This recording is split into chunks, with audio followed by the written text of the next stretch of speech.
What is going on, guys? Penzik here with Reaper Airsoft. As always, we've got another action cam to check out here. Today we have the SJCAM SJ6 Legend. Budget for this cam is about $148.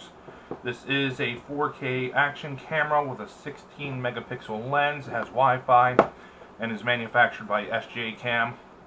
Accessories include the camera, a waterproof housing, a couple mounting brackets, a couple adapters to adjust the height, a skeleton bracket, handlebar bracket, tripod bracket, and then you get one of the ones with the screw in. It also has the SJCAM app that you can scan to use it wirelessly through your phone. It's got a 16 megapixel camera, 166 degree wide angle lens.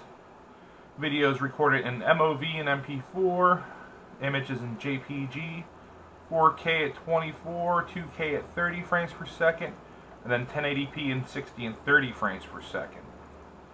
Takes up to 128 gigabyte micro SD, mini USB, it looks like, micro HDMI, external cam support, and then Windows and Mac support, obviously. 1000 mAh removable battery. Let's get this popped open here and get it pulled out. Now this one intrigued me a little bit. You know, 4K cams are obviously expensive. If you go to GoPro, you're like $450 for a GoPro. So let's get this pulled out. Packing's pretty fancy, you know, but packaging isn't going to make the camera. So get that sleeve pulled off. Get the camera pulled out. So we've got the main camera and a waterproof housing. Let's pull that out of there. Hinges open just like the GoPros. So there's the camera. The waterproof housing we don't want just yet, so we're going to close that back up, set that off to the side. We're going to remove the insert to reveal all the accessories. Now, base plate adapters with sticky adhesive on the back. Here's two more. These look like one of them swivels.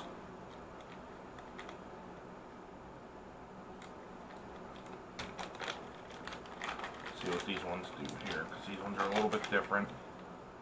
Yeah, this is a swivel one. So any mounting bracket, stick it on, helmet, whatever, you can attach it and then it swivels to adjust the angle you want. So that's cool, I like that. Charging cable, lens cap,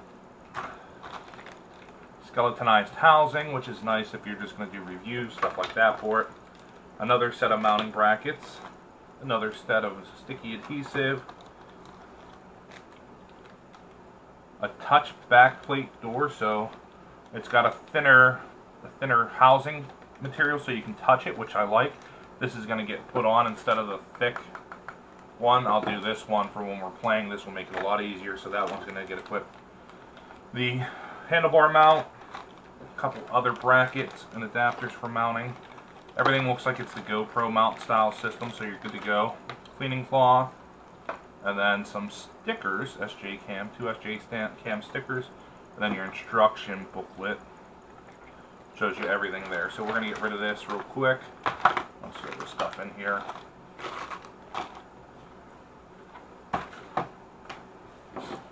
Camera feels pretty hefty for the size. Power button, settings button, your record button. So it looks like only 3 total buttons to this. We've got a front digital screen. It's more or less for sort of like the GoPros, where it just shows you information. Turn it on. So it's set for 1080p, 60 frames per second. It's got your time, how many gigs left, your recording time, and then your battery life. And then the back, the screen is a little bit smaller than the DV powered ones we messed with previously. So let's see how intuitive the instructions are in that video. So we're set to video, still, photo, elapse, burst, slow motion record, so we can scroll up and down, video plus photo, car mode, underwater mode. We have, it looks like we have zoom, which is nice, built-in zoom. Let's go into settings here. Take off the film, it may not be.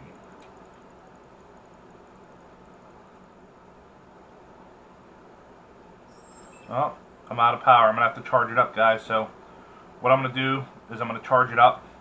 We'll get the battery full, and then once we get it charged up, we'll throw the SD card in there, and we'll see what it does.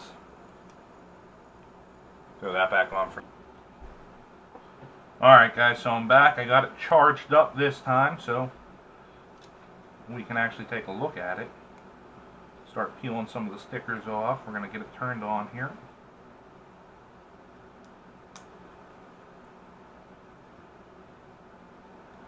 Lens sticker, front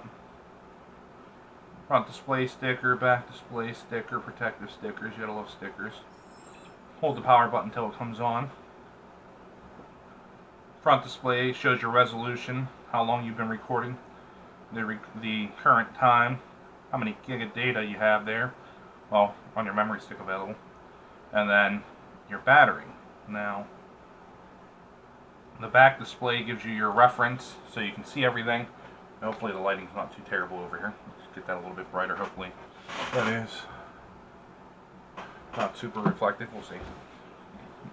Your settings and everything. Let's get that pulled up. Resolution, let's change it to 4K. Loop recording, field of view, low light mode, the wide dynamic range, gyro sensor audio, volume, timestamp. Video format, let's do that because I don't, oh, MP4 default. Bit rate, we'll set the high. Sharpness, white balance, color balance, metering, distortion correction. So there's a ton of settings here.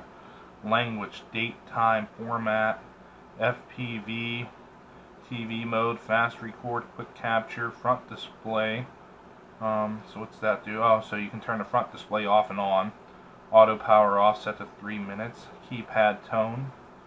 Light set, screensavers. Frequency, we're running 50 Hertz at the moment. Rotate, logo and watermarks. I'll have to see what that is, but Wi-Fi, let's do Wi-Fi setup. Because it also comes, well, it doesn't come with it, you can get it, but the app, which I installed here while we were waiting for it to charge, so let's get the app open.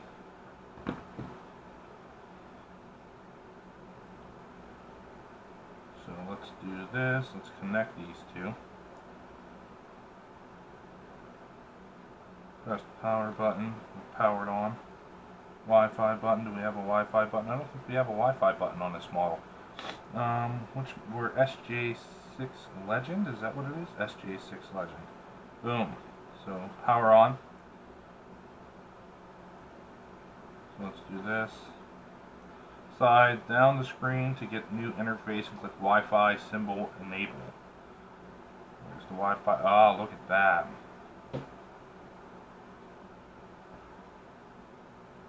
Select the Wi-Fi SSID now, so let's go turn on our Wi-Fi for it.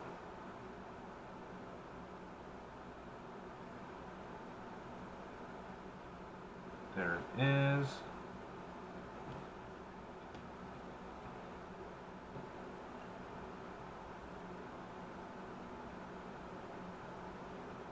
Connect. So we are connected. It is that simple. Let's go here. I know. See if the SJCAM pulls up on the phone. Camera.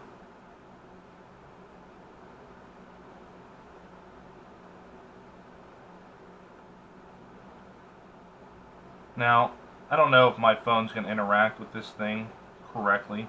I can't even connect to my GoPro because I'm running a OnePlus One, and it's on an older version of Android, so I may have to update my version of Android here. But we'll mess with that a little bit more here in a little while. Let's see. So Wi-Fi off. It looks like we can lock it. FPV, I don't know what that is. What's that one? Remote control pairing, no. No remote control. Video. We scroll, so if we scroll up, we get our video. We can select our types of modes, so that's pretty easy. There is a zoom and a zoom out. Audio button, we can mute audio and everything right there. What about up here? What if we touch anything up here? Nothing up there. Let's go do our resolution. Let's set our resolution 4K. There we go, 4K. Can we zoom on 4K? No zoom on 4K. Front screen. Alright, so we're going to throw in a memory stick here. We're going to get a memory stick tossed in this thing.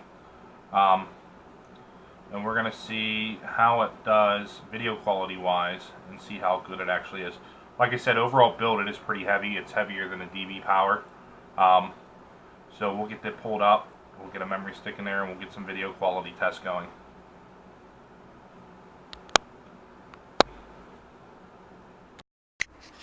So 4K 24 frames per second.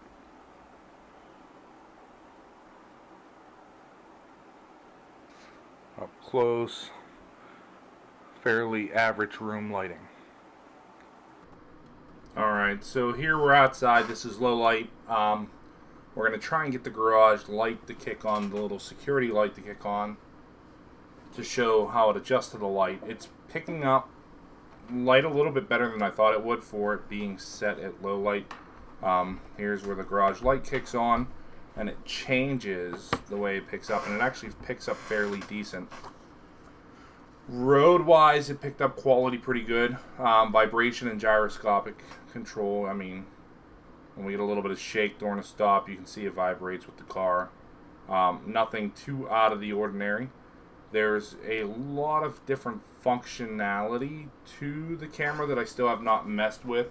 But for the most part, I'm going to be using this at 1080p, 60 frames per second. The 4K is not true like UHD 4K. It's something like 2880 by 2160 4K resolution.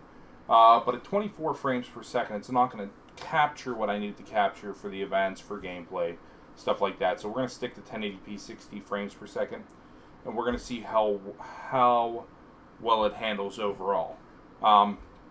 Lighting and that seems to be pretty good. Often just, you know, kind of a, this was kind of a duller day, cloudy, overcast, and it's picking up the lighting pretty well even with the low light on. I'm going to have to get out into the woods where it's starting to get dark, and we're going to get some action shots at the 1080p. I'm thinking 1080p is going to perform a little bit better for what I needed anyways, just because of the frames per second count. When you get the 24 frames per second, it's not as smooth, and it certain frame per second counts, it can almost seem like a stop motion. So if we're to do 10 frames per second, it would be almost like a stop motion movement. 24 is not bad, but you do miss out a lot, especially with the BB speeds. And anything action based, you're going to miss out of a lot of detail. So that 1080p 60 frames per second is going to be my go-to for this no matter what. As for the housings, everything, I put the touchscreen case on. It's a little film. You got to press harder than I would like to get it to register, and that might just be my comfort level while I'm pressing on the camera itself. But you do have to press a little bit harder to get it to register. Everything else on the camera so far is adjustable. I'm going to get the date stamps and that taken off of it. And I'm going to tune it to get it to what I want. And I should have video here shortly of the camera in action while we're playing. Overall, price point of about that $150 mark on Amazon. Is it worth it? Is it better than some of the other ones we looked at and the cheaper budgets? I definitely think it's better quality so far looking at the 4K than some of the other ones that we had that were marked as 4K. SJCAM does do some good cameras. I think the benefits of the larger memory stick alone, it can hold up to 128 gig memory stick, is going to benefit us for the events. I don't have to swap memory sticks. Downfalls of the camera so far, one battery. You know, I wish there was an extra battery there. I wish there was extra base mounts Not the adhesive ones, but the slide-in bracket ones. But I've got a lot of GoPro mounts that I can utilize for it. So that's not a huge knock to it. The Wi-Fi app, like I said, my phone's a little sketchy connecting to the apps. I can't even connect it to the GoPro app without some jimmying, and I've got to put it on an S3, which is what I do anyways because I don't want my phone shut out while I'm playing. I run some of the older cameras. So I'm going to hook it up to my S3 to see how it does. Everything else we're going to test out in the impact case. I'm going to modify the impact case to run an external power source to it. That way I can charge it while using it. And just go over, basics here and there. If this video helped you out, guys, please give us a thumbs up, like, subscribe. If you have any other questions on this, go ahead and leave it down in the comments section below. We appreciate you guys watching, and thanks for staying tuned.